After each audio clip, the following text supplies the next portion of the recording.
Like Kyle mentioned, the 7110.65 mandates the issuance of safety alerts as part of an air traffic controller's duty priority.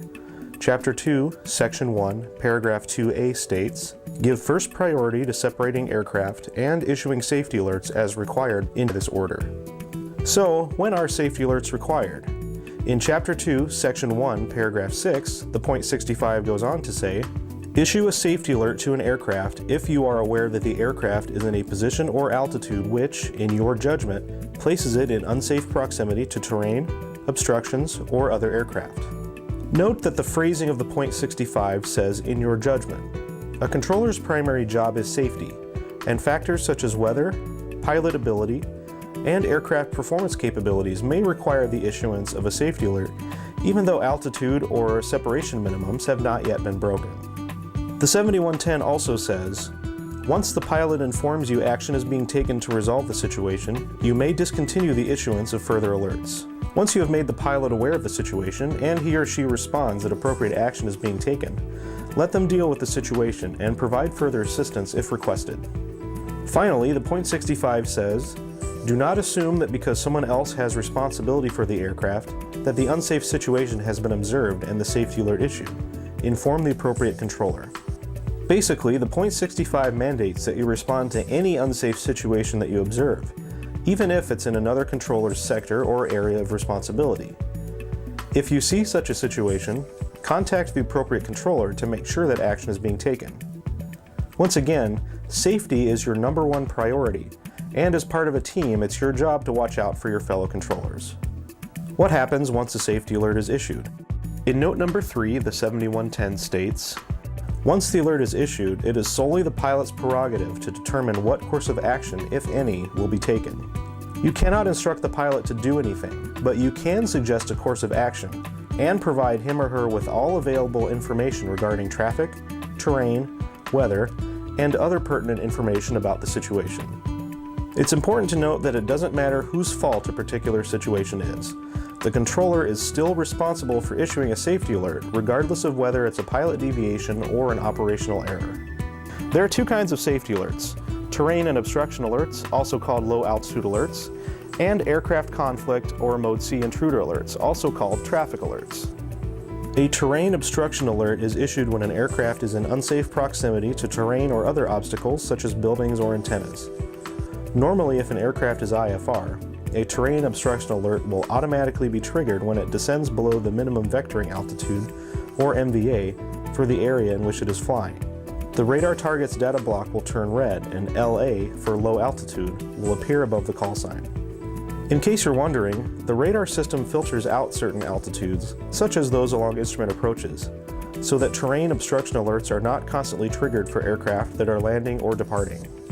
So what is an MVA? It stands for minimum vectoring altitude, which is the lowest altitude at which a controller may vector an IFR aircraft unless an emergency exists. The MVA is at least 1,000 feet above the highest obstacle in a given area. An aircraft conflict Mode C intruder alert is issued when 2 or more IFR aircraft break minimum radar or altitude separation. In Academy approaches airspace, this is 3 miles laterally for aircraft at the same altitude, or 1,000 feet vertically. Normally, in the case of IFR aircraft, the alert is triggered automatically. The targets will turn red on the radar scope, and CA for a conflict alert will appear above the call signs of the aircraft. Issuance of safety alerts is your first priority whenever altitude or separation minimums are broken, or when you as the controller judge that aircraft are in unsafe proximity to aircraft or other obstacles. Keep in mind too that if you see that you are about to lose separation, you can issue the alert right away. Don't just wait until the targets turn red. Issue the alert as soon as you see the problem, and give the pilots as much time as possible to take action. One final thing you should know is that the requirement for wake turbulence separation may increase the radar separation minimums from 3 miles, depending on the types of aircraft involved. See episode 2 of ATCast for more about wake turbulence separation. Coming up next, we'll look at some examples of what safety alerts look like in the radar lab, and the phraseology needed to issue them. When must safety alerts be issued? A. Whenever an aircraft is observed in unsafe proximity to other aircraft and obstructions. B. Whenever minimum separation is lost. C, whenever you judge minimum separation may be lost, or D, all of the above.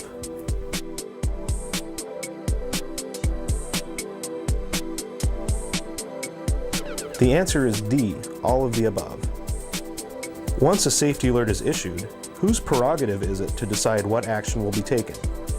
A, the controller, B, the pilot, C, the aircraft operator, or D, the FAA facility manager?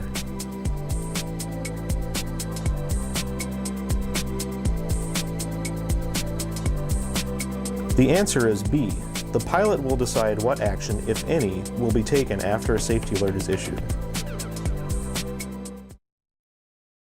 Let's take a look at what low altitude and traffic alerts look like on a radar display, and hear the correct phraseology for issuing them. When an aircraft descends below the MVA, a terrain obstruction alert is automatically triggered. This map shows the MVAs in different parts of Academy Approach's airspace. Note that outside Academy's airspace, the MVA is 4,000. As you can see, 3,000 is the highest MVA throughout Academy's airspace. There are some lower MVAs, but 3,000 works everywhere. Let's see what a terrain obstruction alert looks like. In this case, an aircraft at 2,100 is entering part of the airspace where the MVA is 3,000. In this example, the aircraft is at 3,000, but the controller has forgotten to turn it off the downwind leg to Academy Airport. The MVA in Aerocenter's airspace is 4,000, so as soon as the aircraft leaves Academy Approach's airspace boundary of 35 nautical miles around Academy Airport, a terrain obstruction alert will be triggered. Here's the phraseology for issuing a terrain obstruction alert. Low altitude alert, followed by the aircraft call sign. Check your altitude immediately. The MVA in your area is, followed by the appropriate altitude. You can suggest that the pilot climb to whatever the MVA is, but it is not required by the 7110. If you do so, you must say, advise you climb and maintain whatever the MVA is. Remember that you cannot instruct the pilot to climb, because like we said before, it is up to the pilot to determine the best course of action. But you can and should provide as much assistance as possible. Notice that unlike other radio transmissions, you do not begin this one with the aircraft's call sign. Instead, you begin with the phrase low altitude alert in order to grab the attention of every pilot on your frequency and to emphasize that a critical safety situation exists. The instruction to check your altitude is followed by the word immediately to alert the pilot that he or she is in imminent danger. Let's look at our previous two examples again, this time with the phraseology included. Low altitude alert, November 818908, check your altitude immediately. The MVA in your area is 3,000. Roger, climbing to 3,000, November 818908. Low altitude alert, American 131, check your altitude immediately. The MVA in your area is 4,000. Climbing to 4,000, American 131. Now let's look at conflict alerts. Once again, aircraft conflict alerts are automatically triggered in most situations when IFR aircraft break separation minimums. Within Academy Approach's airspace, the minimums are 3 miles of lateral separation at the same altitude or 1,000 feet of vertical separation. Let's take a look at what this looks like on your radar display. In our first example, these aircraft are at the same altitude on a downwind for Academy Airport. The trailing aircraft is faster than the leading aircraft and is overtaking it. Once the 3-mile separation minimum is broken, a conflict alert is triggered on the display. In the next example, one aircraft is climbing out from Academy Airport and is passing through the flight path of an aircraft on downwind. An alert is triggered when the first aircraft breaks the vertical separation minimum of 1,000 feet. Here's the phraseology for issuing an aircraft conflict Mode C intruder alert. Traffic alert, followed by the aircraft call sign and the position of the conflicting traffic given as a clock position. Advise you turn left or right and/or climb or descend immediately. This alert must be issued to all aircraft involved. When issuing an instruction to multiple aircraft in one transmission, say break in between instructions. Don't wait for a readback in this kind of situation. This information is vital to the safety of each aircraft involved, so get it out there quickly and in a single transmission. Just like the terrain obstruction alert, the transmission begins with the phrase traffic alert instead of the aircraft call sign to grab the attention of everyone on frequency. The 7110 says you should suggest a course of action such as a turn or change in altitude, but once again, you cannot instruct anyone to do anything. It is up to the pilots to decide the best course of action. The word immediately tells the pilots involved that they are in imminent danger. Incidentally, the word immediately always signifies imminent danger and should never be used unless an imminent situation exists. Let's return to our aircraft conflict alert examples and include the phraseology you would use in those situations. Traffic alert. American 536 Heavy, 12 o'clock, 3 miles. Advise you turn right immediately.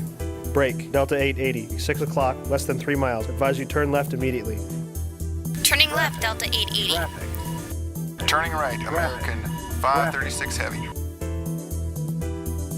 Traffic alert, Northwest 1234 Heavy, 11 o'clock, 2 miles. Advise you descend immediately.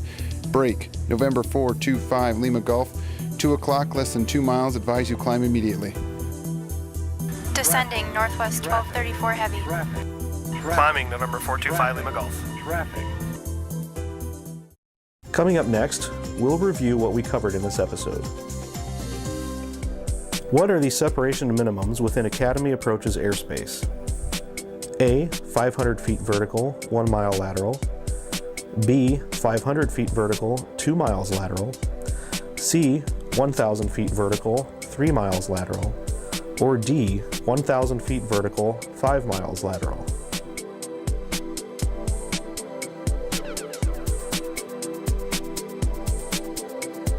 The answer is C. IFR aircraft must be separated by 1,000 feet vertically or 3 miles laterally. According to the 7110.65, the word immediately signifies that what type of situation exists. A hazardous situation. B, a critical situation. C, a warning situation. D, an imminent situation.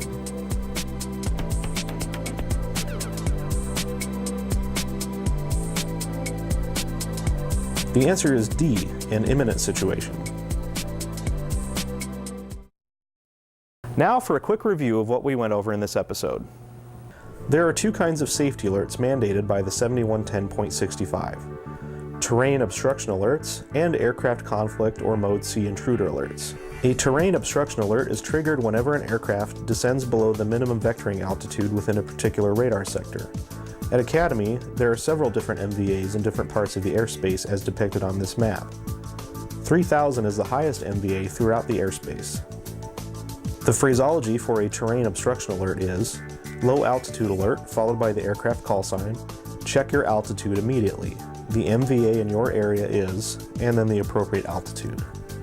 An aircraft conflict Mode C intruder alert is triggered whenever aircraft break minimum separation. Within Academy Approaches airspace, the minimums are 3 miles for aircraft at the same altitude or 1,000 feet vertically. The phraseology for issuing this alert is traffic alert, followed by the aircraft call sign and the position of the conflicting traffic given as a clock position. Advise you turn left or right and or climb or descend immediately. The 7110.65 mandates the issuance of safety alerts in Chapter 2, Section 1, Paragraph 2A. When an alert is issued, it is up to the pilot to decide what to do about it. Controllers can suggest a course of action, but they cannot issue any instructions. Finally, don't wait until targets turn red to issue an alert. If you see that two aircraft are going to get too close, issue the alert right away and give the pilots as much time as possible to decide what to do.